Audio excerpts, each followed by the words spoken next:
Assalomu alaykum, qadrli do'stlar, qadrli YouTube kuzatuvchilari, kanalimiz obunachilari va kanalda birinchi bor kuzatib borayotganlar. Tinchmisizlar, sog'monmisizlar? Hammalaringga Alloh kayfiyat tilab, navbatdagi uy sharoitida ilon baliq boqish bo'yicha videolarimizni davom ettiramiz. Inshaalloh akalar, o'tgan safargi videolarimizda, oldingi videolarimizda berilgan savollarga birinchi o'rinda javob berishga harakat qilaman. Barakamiz yozibdi. Mingta baliq boqish uchun nechta hovuz qilishimiz kerak yoki razmeri qanday bo'lishi kerak deyishibdi. Mingta baliq boqish uchun akalar uy sharoitida 1 kvadrat metrga mana shu ko'rib turgan hovuzingiz chuqurligi 50 sm. Bu lichinka uchun. Mana bu esa eniga 4 metrda, uzunligi 35 metrlik hovuzimiz. Mana shu eniga 4, uzunligi 35, 1.20 sotiq chiqsa kerak adashmasam. Mana shu o'rtasi 1 metr. 1 metr joyi, o'rtada 1 metr joyi. Chuqurligi 1 metr 70 sm chiqsa kerak. Chuqurligi. Chekkasi 50 sm, hozir 50 sm suv turibdi. Deylik 1.5 metrlik chuqur o'rtasi, chekkasi 50 sm. Mana shu joyda akalar ko'pi bilan 700 ta boqsa bo'ladi. Bu degani 1 ko'p suvda 5 dona. Kuzga borib eng kuzgacha boshidan oxirigacha 1 kvadrat joyda 5 dona baliq boqish tavsiya qilaman. Undan ko'piga suv sifatini saqlash juda ham qiyin bo'ladi. Suv sifatini saqlasa bo'ladi, boqsa bo'ladi, mingta boqsa bo'ladi mana shu joyda. Mingta boqsa ham bo'ladi, faqat baliqning o'sishi bor-ku, 500 ta boqqan bilan 1000 ta boqqani farqida 200 gramlik tashladik deylik. 1000 ta tashladik birga. 200 gramligimiz kuzga borib 1 kilo 200, 1 kilo 300 bo'lishi mumkin. Lekin 500 ta tashlasam, 500 ta tashlasak 2 kilodan ko'tarsak bo'ladi bemalol. Nimagaki suv sifati yaxshi bo'ladi, baliq harakatlanishi yaxshi bo'ladi. Hamma narsa yaxshi bo'lgandan keyin natija ham yaxshi bo'ladi. Sizlarga ham shuni taklif qilaman.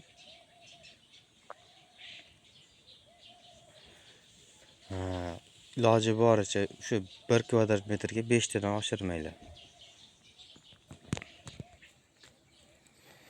Yana savol bo'libdi akalar.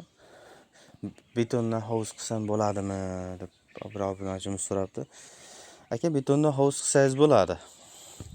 Bemalol qilaverasiz, faqat ilon baliq xususiyati sudralib yurar ekan. Tanasini o'sha chekkaga kelib, aynan chekkasiga sudralib turar ekanda.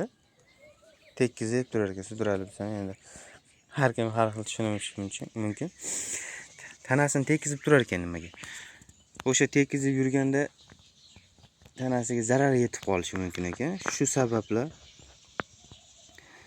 salafan tashlavorasiz yoki beton hovuz qilganingizdan silliq shuvaysizda tekkislab suvab ustidan gidroizolyatsiya surtib yorsangiz, ana shunda o'sha tanasiga ziyon yetmaydigan holatga olib kelishingiz kerak-da o'siz.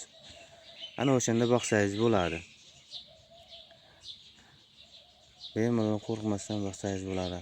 Hovuz o'sha basseyn qilganda ham, hovuz qilganda ham yoki ko'l qilasizmi? Shuni inobatga olingki, suv kiradigan tarafi quyosh chiqadigan tarafga, suv chiqib ketadigan tarafga esa quyosh botadigan tarafga to'g'rilang. Shunda hovuzingiz to'g'ri tashkil qilingan bo'ladi. Hovuzingizni natija berish foizi xohlagan tarafdan kirib, xohlagan tarafdan chiqadigan hovuzdan ko'ra suvi foizi yuqori bo'ladi. Sababki quyosh nurlari to'g'ri yo'naladi, to'g'ri tushadi va natijada suvingizdagi kislorod foizi yaxshi tez ko'tariladi. Uzoq muddat saqlab turiladi. Saqlanib qoladi. Bilsangiz, quyosh botishi bilan kislorod ham, suvdagi kislorod ham kamayishni boshlaydi.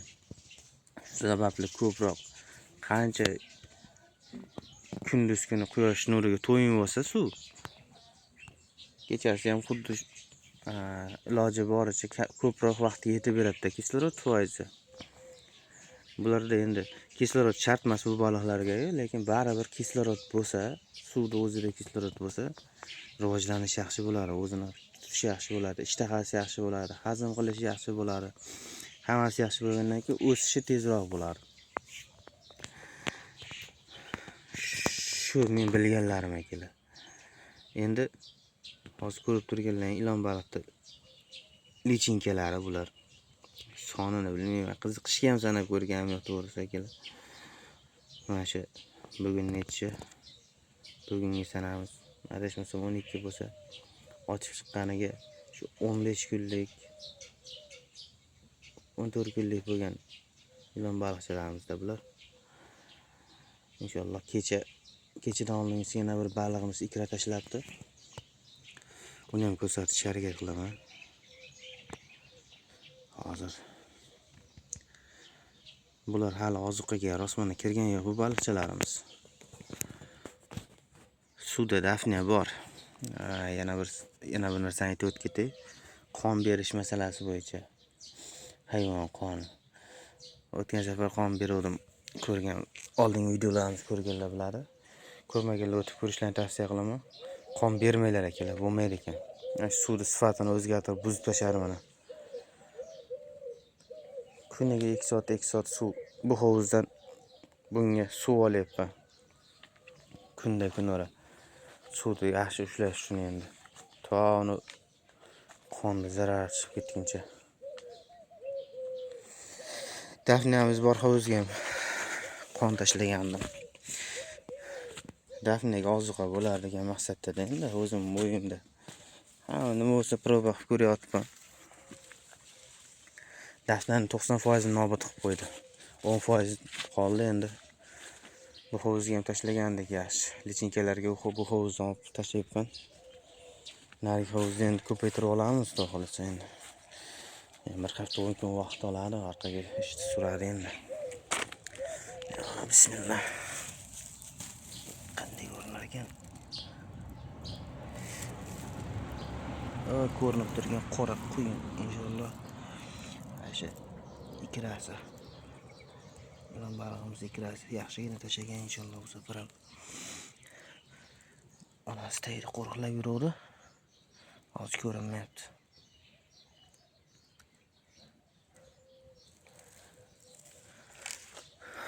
Setkani nimaga tashlagansiz degan bo'lsangiz, quyosh nuri tikka tushadigan bo'lsa, u ikralarimizni kuydirib qo'yishi mumkin. Shu sababli sharoitda bizda qamish yo'q baribir. Tabiiy sharoitda bu qamishni orasiga tashlaydi. Qamish orasida o'z salqinligi yetarli bo'ladi. Biz endi sun'iy qilib berganimiz uchun sun'iy sharoitga ham shu narsalarni qilganmiz akalar. Dehqonchiliklar o'zimiz dehqonchiliklar, shaftolilar ham. Lola shaftoli ham yetilay deb qoldi.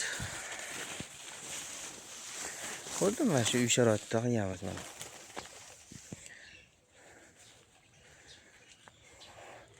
Limon ko'riklarimiz suvga tushib o'zi. Mana shu yerda o'ynab yurardi. Baliqimiz ham ko'rindi ana ko'rsataman. Oy, qochdi. Qochib ketdi yana. Mana ilon baliq qanday bo'ladi degan. Semla golova. Mana shu ilon baliq.